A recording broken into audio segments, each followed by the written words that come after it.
This is the Global Podcast Network, where executives and professionals connect, share, and inspire. Stay tuned for the conversations that drive success.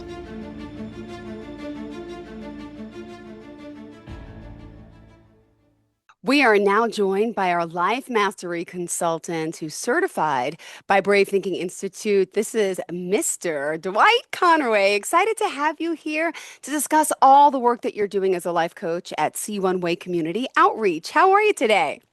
I'm great. Thank you for having me today. Great. And where are you based out of specifically? I'm in Grand Prairie, Texas. How's the weather there? Hot? Hot as you know what. Yeah. Same here in New York. We've had a heat wave. Not used to it, but we're Oh, it's dealing muggy with it. then, right? Oh, yeah, sure is. You don't have as much humidity there, right? Nope, it's dry heat down here. So it's a 2 shower a day type weather.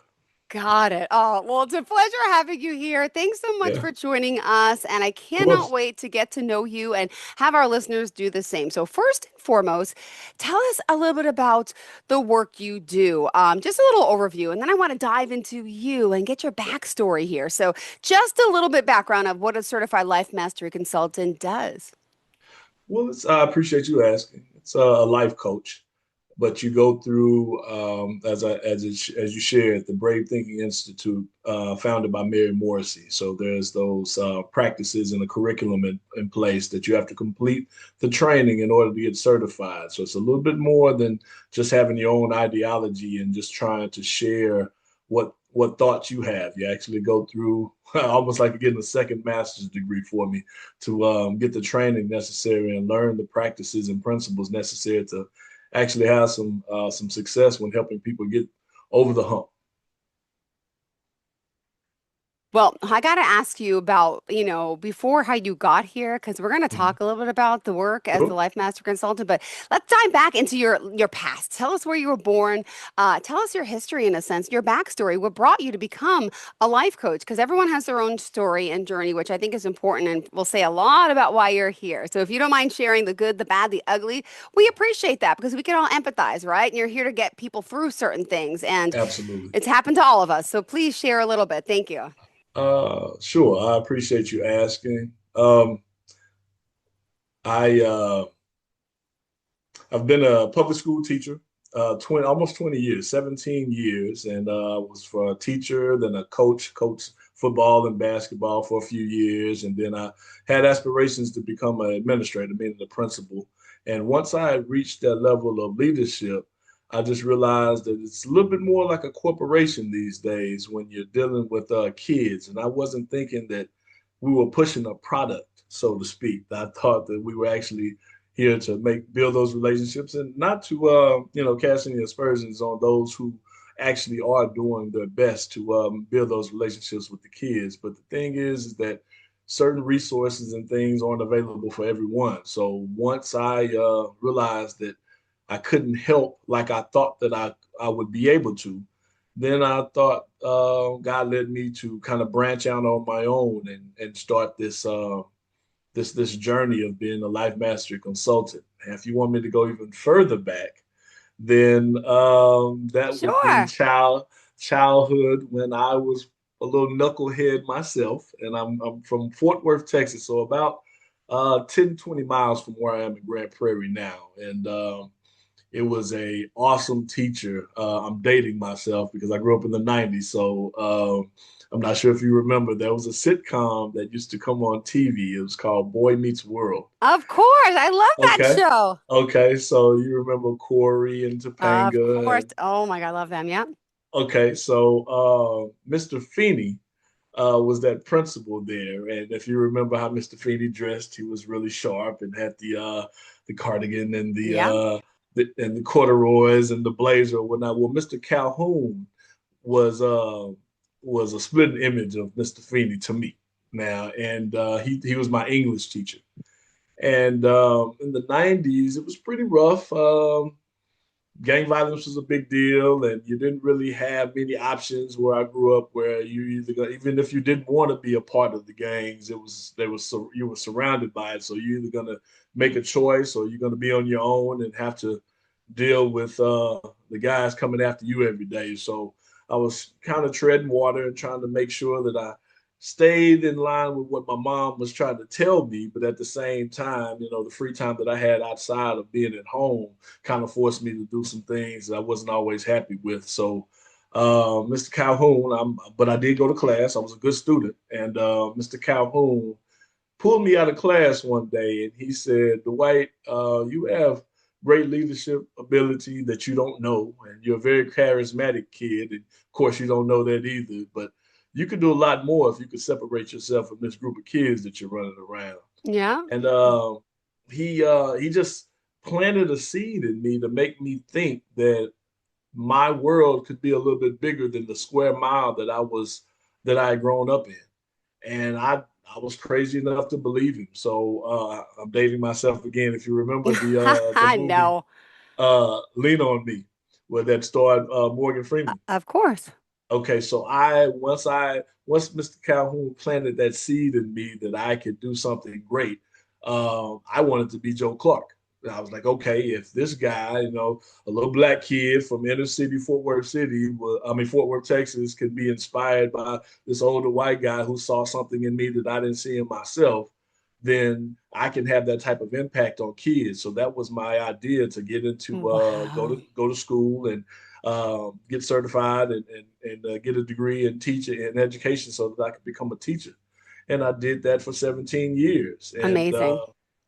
I thought that that's what I'd be doing forever, especially once I reached the level of when I went back and got my master's, so that I can in education leadership, so I'd be qualified to be a principal. But as I shared with you initially, the yellow tape that's kind of around that, what you can and can't do, kind of restricted me from keeping those promises to the kids. And I want to be a man of my word, because I can't ask them to do something that I myself am not doing. So, integrity is a big deal. So I spent a couple of years trying to do that. And once I realized I've gone as far as I could, then I thought of another way. I asked God to lead me in another direction to see Ah, what other way that I could serve my community. And here comes forth C1WAY community outreach, where I'm still going into homes. I'm still helping kids. I'm helping their parents now. So the thing is that when obviously they're the biggest influence on their kids, so I can only do so much from 8 to 3:30, yeah, of being an course. educator. But if I inspire the parents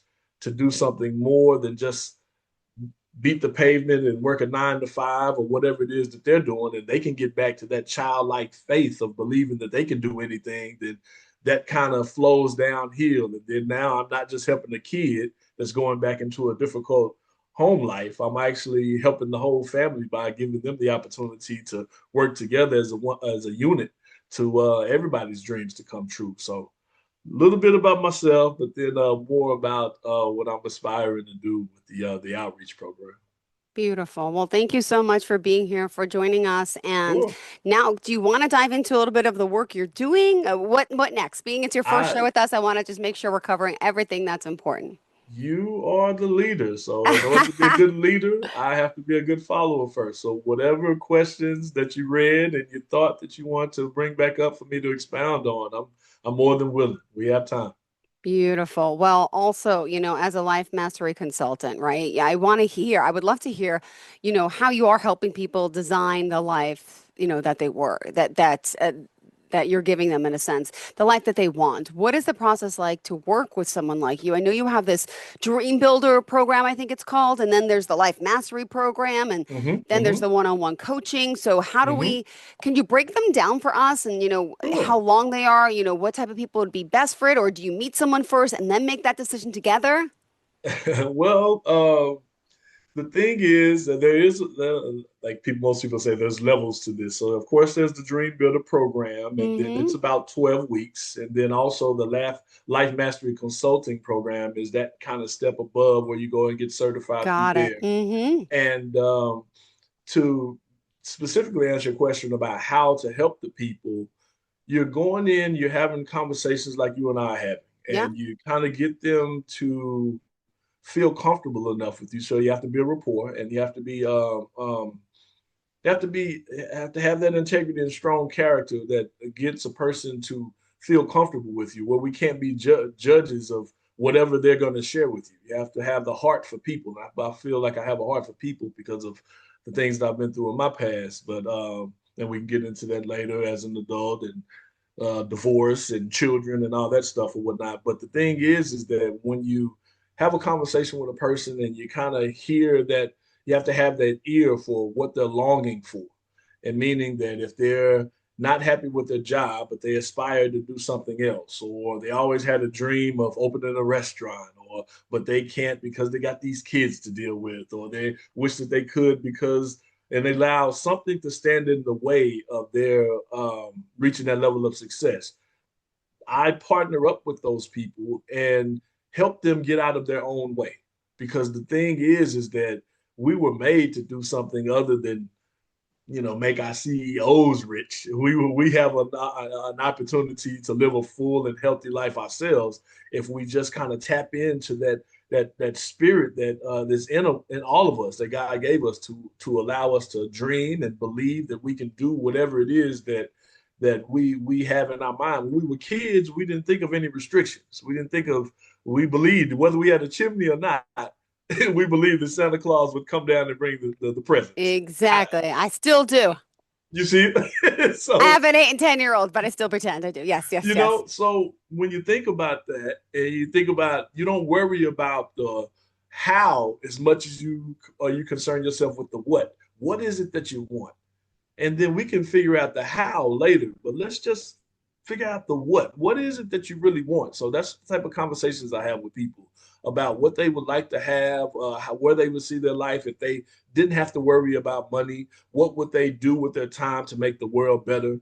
And you'd be surprised by the amount of people who do have a heart for others and are Mm-hmm. not just selfish and just thinking about them taking care of their own families and everyone with their own that share their last name. There's people out here that really want to be a part of the change. Obviously, our world is going in different directions, and I don't want to get into the opinions of others, but we know that there's some choices being made and certain things happening that if we were in the position, maybe we do things differently. But the fact is that there's more good people out here than we want to give credit for. And I want to find those people and I want to help them get out of their own way, whether that be here in Texas, where I offer the in person over the phone, or across the states or wherever that we can do it virtually, just like you and I are having this conversation, because we're more alike than we want to give ourselves credit for. And most people want the same things: to live a life that's full, to be happy, to be able to take care of their loved ones, to be safe, to live healthy lives. So yeah. That. And I also want to know a little bit more about the speaking you do. I want to get into Sure. that, but also I want to hear some of the stories of the people you're helping, because there's some great testimonials, which I find super important. And, when I was researching you on my own, I saw a lot of people saying amazing things about what it's like to work with you. And it's always good to hear those personal journeys and the personal testimony. Would you want to share a few of those stories today of some of the Uh, lives that you've changed? I mean, I could just share one or two here. This one says, okay, McConnell. I've known Mr. Conerway since I was 11, and oh, it goes so fast. Hold on. He was my coach, teacher, and father figure growing up. Now I'm 25 years old with a family of my own and a clear vision of my future. As I leave my family, I know Mr. Conerway is always just a phone call away. Then I read the other one before, but there's plenty of them. This one says, they sure. met you through a friend, L. Yeah. Martin. My health was failing due to some of my life's choices, and to be honest, God was the last thing on my mind.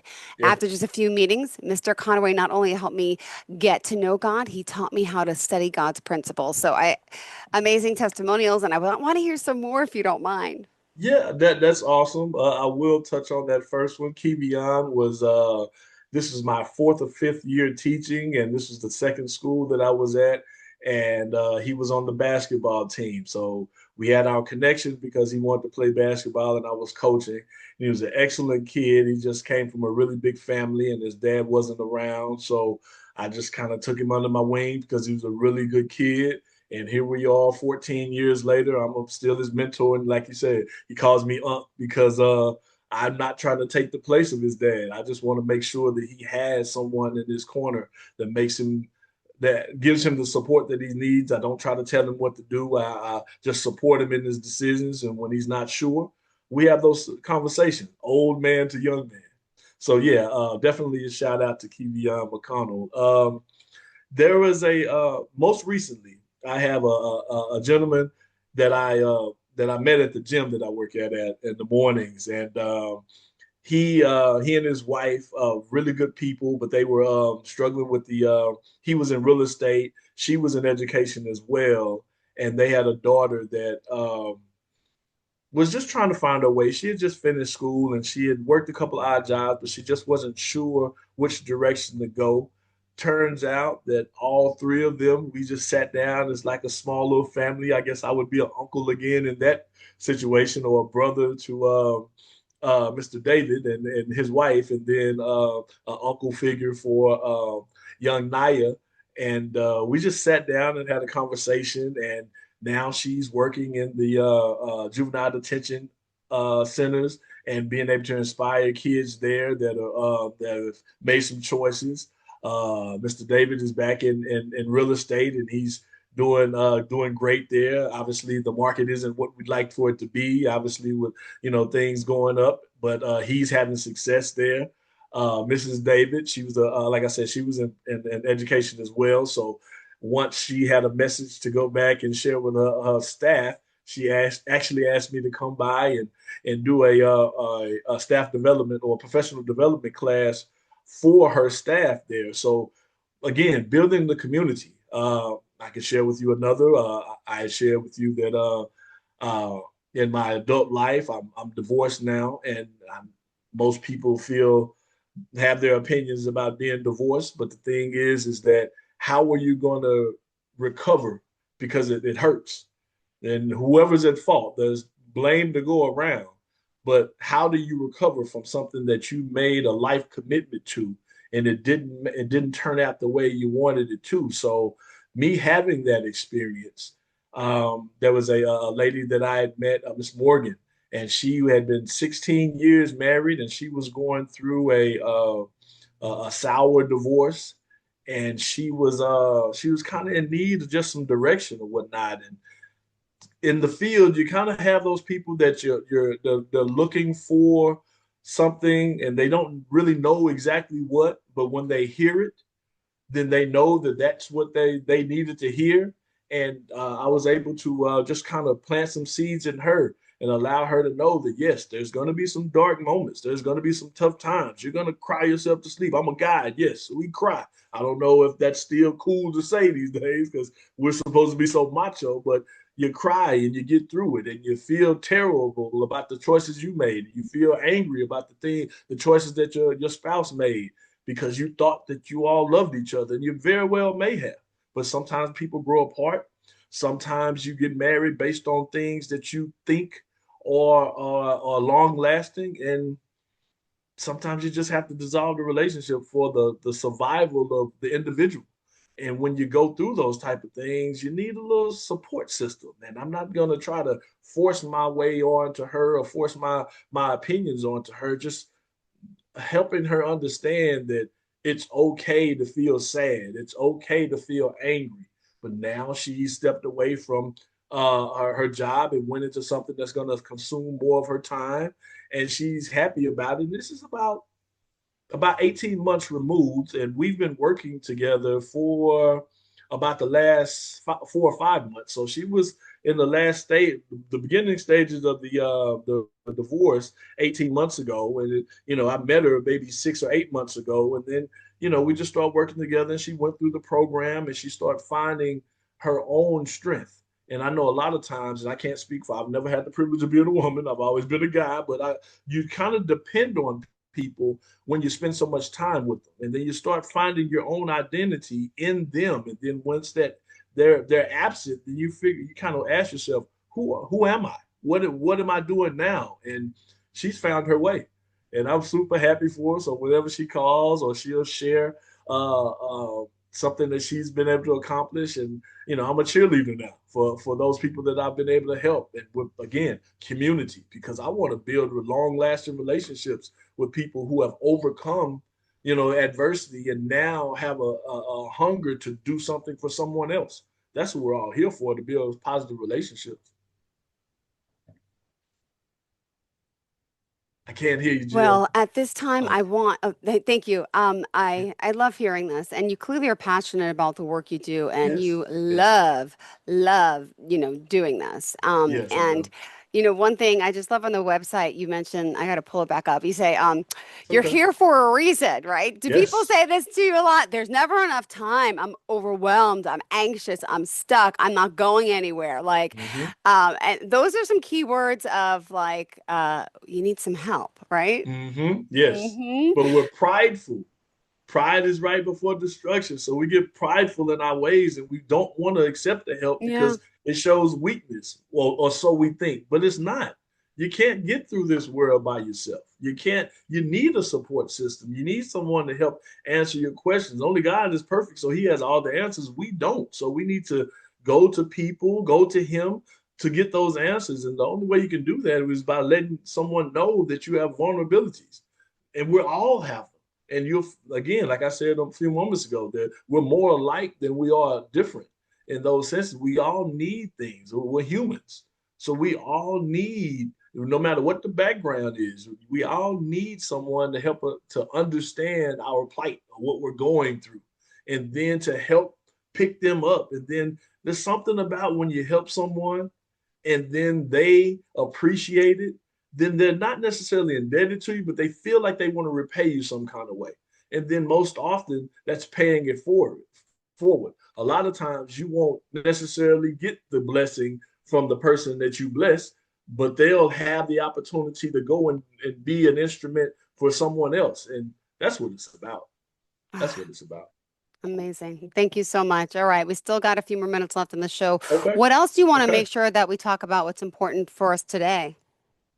Well, I did mention that that the fulfilling of the purpose, and I Mm-hmm. know that I know you read that answer there. We don't have to kind of get Yes. into that too detailed, but the thing is that uh, when you put as much energy into, and let's just keep it lighthearted. So when Sure. you when as guys, we have our eyes set on a woman, and we put our energy and time into gaining her favor or attention. If we took that time and energy that we put into trying to get her to Yep. validate us, and it goes the same for a lady, I'm sure. It's just, you all are prettier than guys or whatever. So, so the thing is that, when we take that time and energy to kind of go and put effort and energy into building ourselves, then the universe kind of works it.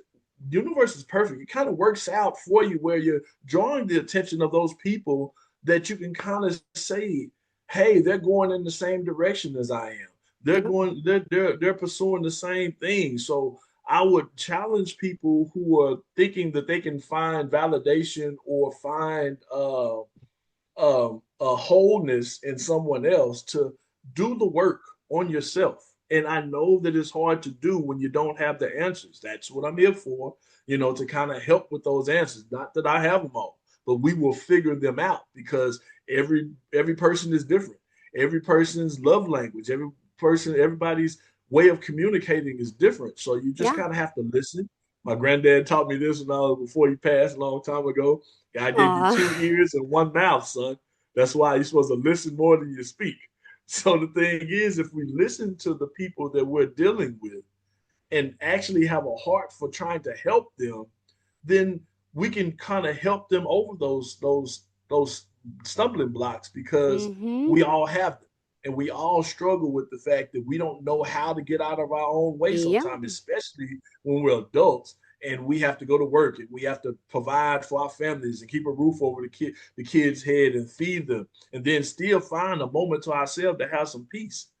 And that's what I try to share with them, that share with my clients, that the opportunity is there for you to live a full life, be healthy, make the money that you want to make in the type of vocation that you want to make a difference in, and have those heal those past relationships. And if they can't be healed, let go of that baggage, get that out of your backpack and keep moving because it's weighing you down. And if it's supposed to be, it will, but you can't force it. What the one thing that you have control over is you. So Mm-hmm. put the energy and effort into doing what you need to do for yourself, and you'll be surprised how the universe opens up to give you those things that you desire, because we're all little balls of energy out here, according to Mary Morrissey and Bob Proctor. You know, Absolutely. Well, thank you so much. I mean, it's been a pleasure getting absolutely. to know you and being a first show. I hope our listeners got a little taste of the Oh, work that you're was awesome. doing Thank you. and, obviously how you're helping so many. So I want to Thank you. commend you on that and thank you for being here. Now, how Of can we course. reach out to you if someone does want to work with you? Absolutely.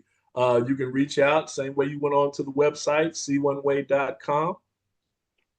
If you want to go through there, Social Dwight media? Conerway. Okay, good, good, good. Yeah, Dwight Conerway at Life Mastery.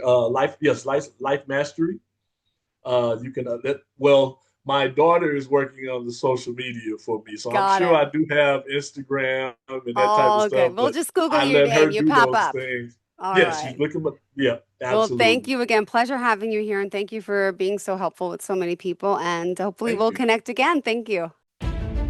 This is the Global Podcast Network, where executives and professionals connect, share, and inspire. Stay tuned for the conversations that drive success.